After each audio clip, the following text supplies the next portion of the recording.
What's incredibly special is that we think it's made from a skirt once worn by Queen Elizabeth I herself. So we have the real thing in front of us, which I'll show you now.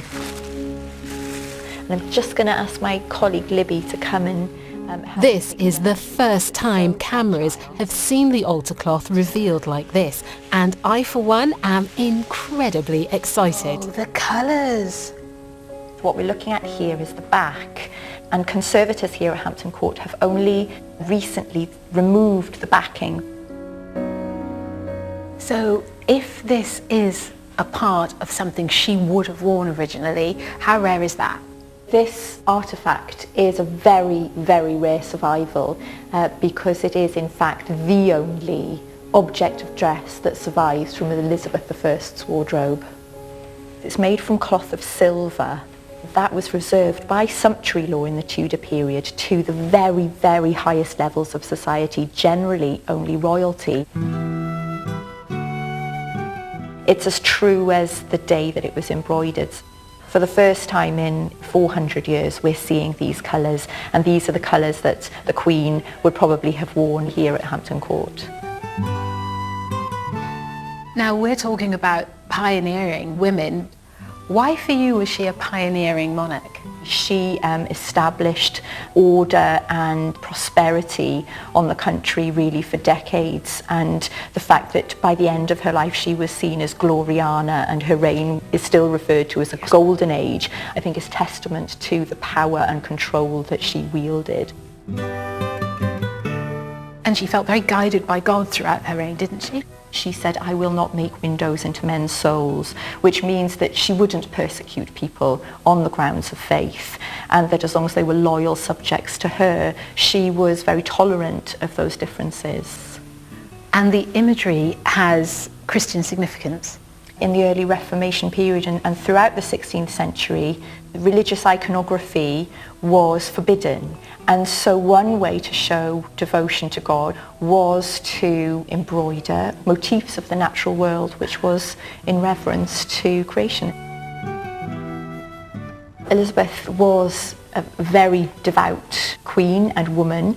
She saw herself as a vessel for God's direction, and she particularly wanted to use that in order to protect her country and her people. So she did pray every day for God's guidance. This is remarkable and stunning and very beautiful. Larry, thank you for sharing it with us. Thank you, thanks for coming.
Constance Coltman, the first woman to be ordained in a UK denomination, studied here at Mansfield College in Oxford over 100 years ago.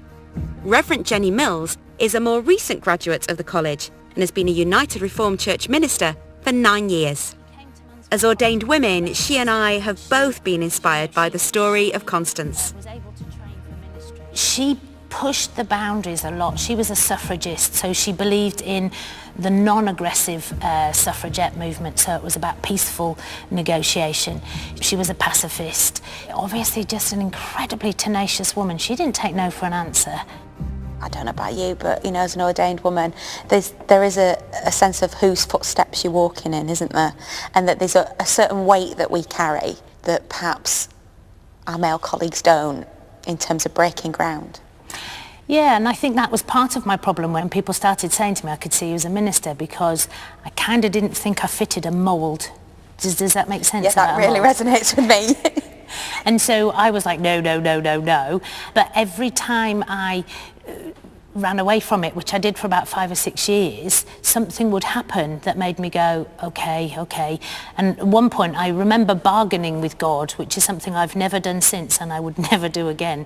And I went, okay, God, if this is what I should do, one person this week when we were on a residential needs to say to me, when are you going into ministry?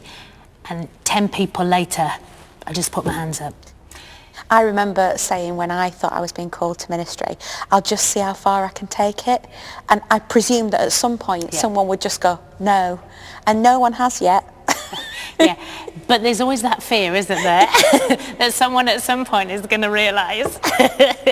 I mean, for me, there's a moment in communion when I hold up the chalice, and I never realised this until I did my first ever communion. Yeah. And I remember catching sight of my reflection in the cup and going, and thinking, any moment now someone's going to come and stop me from doing this. I'm not allowed, surely. I'm not grown up enough to be a vicar. Jenny is now minister of a United Reformed Church in Buckinghamshire, leading all ages in different forms of worship and community projects. Every day is a blessing. Even on the really rubbish days, I can wake up feeling, I just can't do this, I've got nothing to give.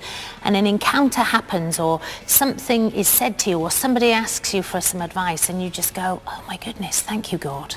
And I don't even have to understand it. I just have to go, wow, this is, and I am, and God is. And that's where the blessing is. I like to think that when we get there, that Constance will be waiting for us. Don't you? And there'll be a big get together of all the women in ministry going, oh, do you remember? Yeah, well, mine was like this and my ministry was like that. What do you think? Yeah, I think my worry might be, she'll go, oh no, you got that fact wrong. Because you know, we were the witnesses to the resurrection, so we've got good form. If we hadn't gossiped after the resurrection, if women hadn't gone out and had a good old gossip, we wouldn't be here, would we? So hurrah for Mary Magdalene and Constance. Absolutely. And hurrah for us. Yeah.